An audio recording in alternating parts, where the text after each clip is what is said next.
si la fin avait déjà commencé sans que personne ne l'annonce? Le monde ne s'écroule pas d'un coup, il s'éteint lentement, silencieusement. Et c'est pour ça que presque personne ne le voit. Regarde autour de toi. Les nations se parlent par menaces. Les peuples vivent sous tension. Les crises s'empilent sans jamais se résoudre. Les conflits surgissent partout, en même temps. Ce n'est pas un hasard. C'est un cycle. Les anciens l'avaient annoncé. Pas avec des dates, mais avec des signes. Jamais l'humanité n'a été aussi connectée, et pourtant aussi divisée. Jamais les gens n'ont autant parlé, et aussi peu écouté.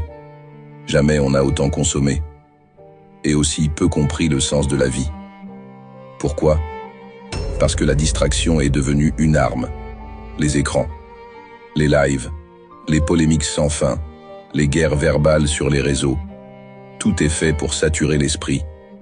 Un esprit saturé ne réfléchit plus. Un esprit fatigué accepte tout. Les gens se plaignent du manque d'argent, mais ne questionnent jamais le système. Ils parlent du chômage, mais pas des règles qui l'organisent. Ils crient contre leurs dirigeants, mais continuent à nourrir le modèle qui les écrase, parce que le monde actuel n'est pas en crise. Il arrive à sa fin logique. Quand les valeurs s'effondrent, quand la vérité devient relative, quand le mensonge devient normal et que la peur devient quotidienne, ce n'est pas un accident. C'est un basculement. Les élites ne créent pas le chaos, elles l'utilisent.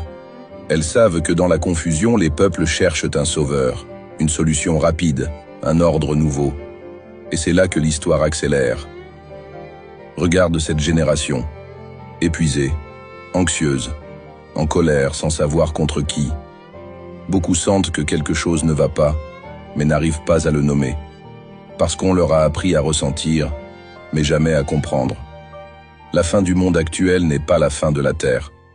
C'est la fin d'un système, d'une manière de vivre, d'un ordre fondé sur la domination, la distraction et l'oubli. Et ceux qui voient ces signes aujourd'hui ne sont pas fous, ils sont en avance. Dans la partie 2, on verra ce qui vient après l'effondrement, pourquoi beaucoup ne sont pas prêts et pourquoi le réveil de certains fait peur à ceux qui dirigent.